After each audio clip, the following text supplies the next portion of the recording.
Alright, the coals are coming up to heat. I've got my veggies there, I've got some hickory pellets, and I've got my lamb chops in there. I've got some salt and some rosemary for giving off some nice smoke. We've got Richard here, who seems to be rather happy, sipping on his Old Peculiar, isn't it, Dick? It is. Tell us about it. A lovely smooth beer, something akin to Guinness, but in my opinion, my own opinion, a little better than Guinness. Nice. It is a really good drink. That is. It is, isn't it? It's what we call a chewy beer, isn't it? Yes. So labelled it. There you go. Of course. Yeah. Nice. Old Peculiar. Yeah. And it's from Masham in Yorkshire, I believe. It is, I believe. Yes.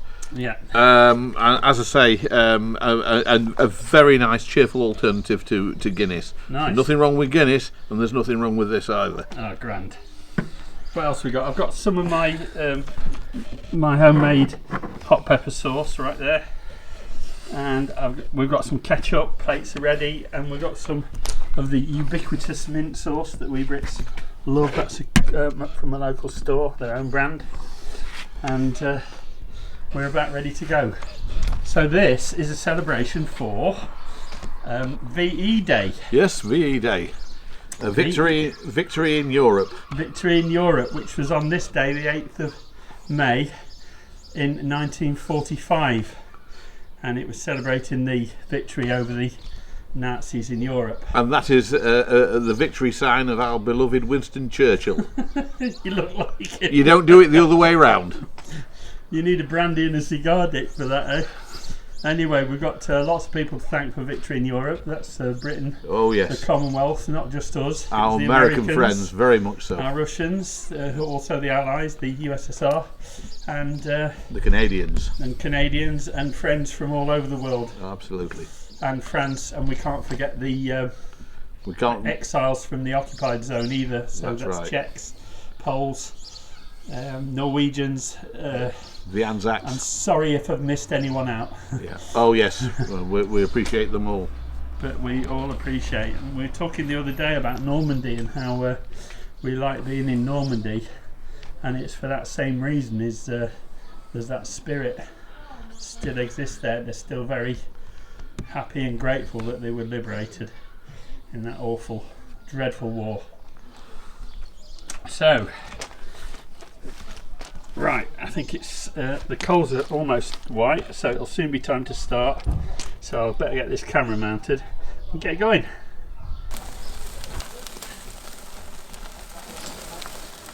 Okay, so they've been on searing one side over the hot side of the grill. We'll give them a flip.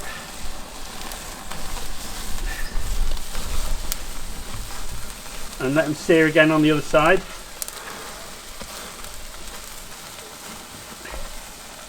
Oh, lovely lammy smells around here. I'll bring these to the fore. They're getting a bit hot. Searing up real quick, these are. They're looking really seared on both sides, and now I'm bringing them off to the indirect heat. I'll leave that on a bit more. Can come off. That one's ready.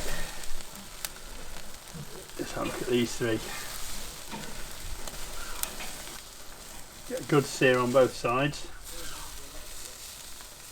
The superheat's died down a little bit now. Yeah.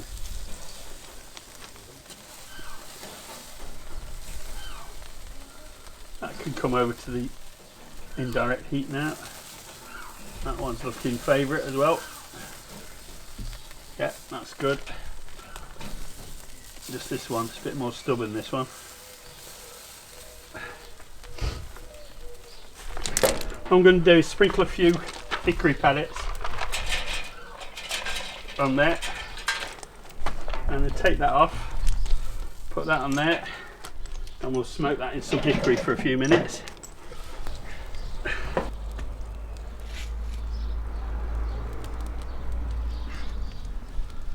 Alright, next thing on the coals is my veggies.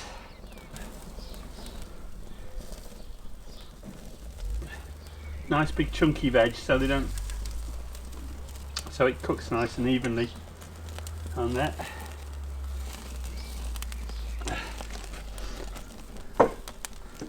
Rest that marinating.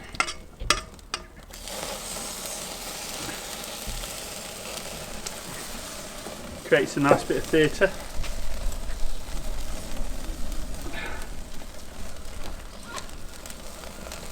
Just want a quick sear on these. Yeah, it's not going to take long, that. In fact, I think what I'll do is I'll bring these over here now, over this side. Then we'll get everything smoking nice. Get everything over this side, and then what we'll do is we'll hot smoke them with some hickory pellets. How much? I don't know.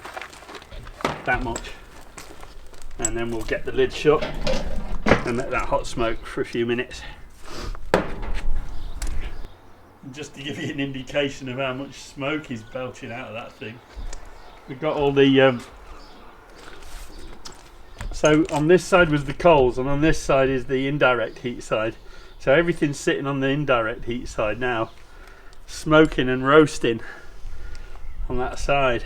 So we're going to see how that all turns out. I have a feeling it'll be rather good. Yes. And you've used hickory wood chips on it. Hickory pellets, yeah. Hickory wood pellets. They're cheap little things. Yeah, and the good thing is you can sprinkle them straight on top, because they're designed for pellet hoppers. You can just sprinkle them straight on top of your barbecue grill, and they fall through. And then yes, ideal. You don't have to lift up anything. You don't have to mess around. No. It's just quick. Yeah. Shall I have a look? Definitely. All right. It's going to get smoky, boys and girls. Oh yeah. That is something else. And that's cooking nicely, all that. Yeah, a bit more smoke, I think. What do you reckon, Dick? Go on then, sprinkle a few on. Good demo for the folks. A few more and give it a couple of more minutes and then we're eating.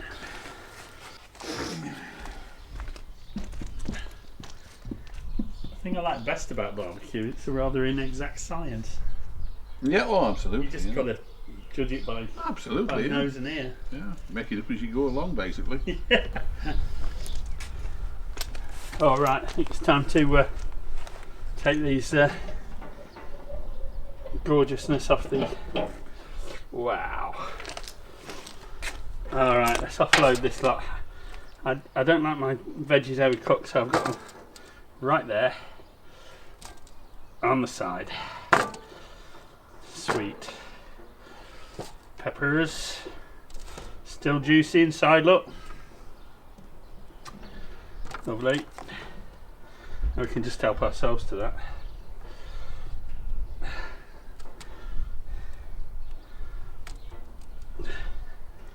I got caught unawares by chops. They cook rather too zealously, look. Oh. On the edge.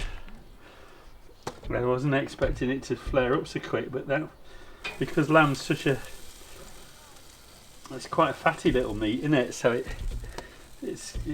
causes flare-ups on the grill. One or two have got a bit caught, have we? Yeah. I don't mind. I'll eat them. We won't have to, will we? No, I'll eat them. Oh, sorry. I like them. I like the crispy bits. I like the crispy bits, me. Some people don't, but I do. Right, that's coming off. It's all coming off, actually. Well, that's a feast. That's a massive feast for two guys, Dick. Yep. Right, there's this black pepper.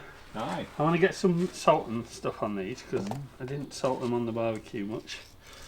Just added a little salt before. A little bit of salt now. That'll be nice. And an obscene amount of pepper because that's me. Heroic amounts of pepper. And I've also got my homemade pepper sauce. Nice. Very nice. A stir.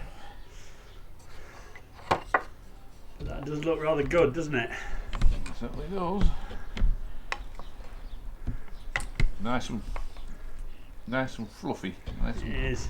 Nice consistency. It's just a simple rice pilaf, really, but it's oh, God, it does smell good, doesn't it?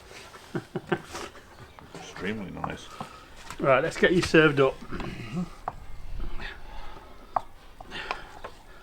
Look at that. I've got a recipe for this rice. Oh, have I? I don't know if I did a recipe for this one, did I? I think I did a recipe for something similar. But anyway, let me know in the comments below if you want to see a recipe for this rice, which is really good for barbecues. It's perfect rice for barbecue. Just a large amount for you, Dick. Yeah. There you go, son. And it'd be rude to eat that without any hot sauce on it. You've got mint sauce on yours. Mm-hmm. You might have a bit of both. Heavy pepper, as they say in Trinidad. Heavy on the mint sauce, as we say in Wales. Let's have a taste of that rice.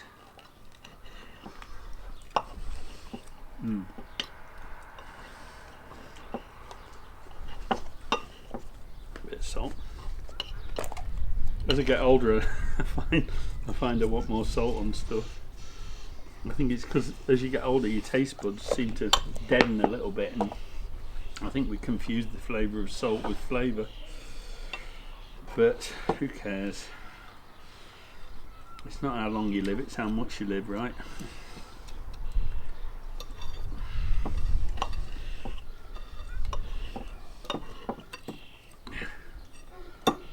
I have no desire to be the fittest corpse in the graveyard.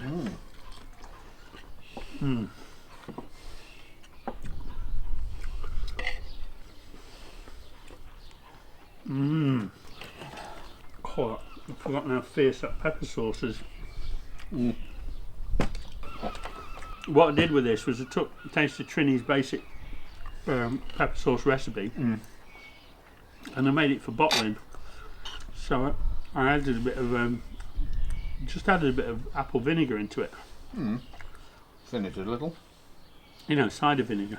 Just added a bit of that into it, and then boiled it, and stabilised it with a bit of xanthan gum, and boom, a good bottled sauce. It'll last for years, that one. And it tastes a bit like that Ancona. You know the Ancona pepper sauce, the real hot one. Oh yes. You like your mint sauce, don't I you? love my mint sauce. That's what lamb's for. Yeah, for me, lamb's got to be with rosemary or mint or both.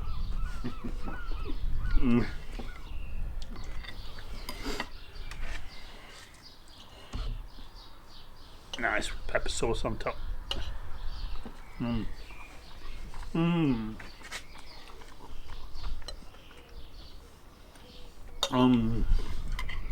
I wonder if I can do that Mark Wiens face. Let's see if we can do Mark Wiens face.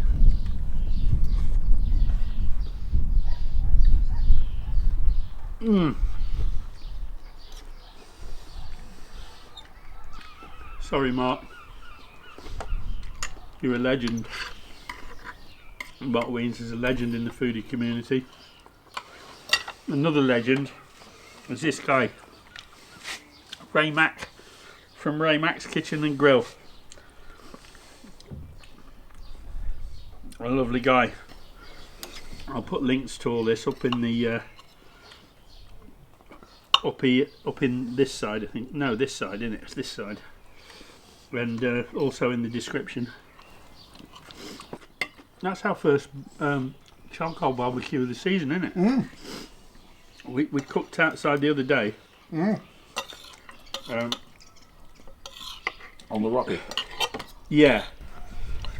Sirloin steak on the rocket stove. All this in honour of the brave lads who fought in the Second World War.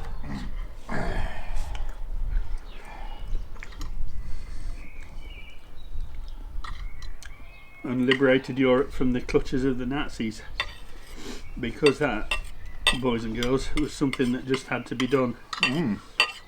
So we honour and celebrate them with this meal on VE Day.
Hey friends, if you enjoyed this video, please give it a like. If you would like to follow my channel, please subscribe. And don't forget to click the bell icon and select all to receive notifications for all my future videos. It would be great to hear from you in the comments, and I'll try to get back to as many of you as possible. You may wish to check out these titles or even help me out with a donation using the links in the description below the video. Thanks for watching.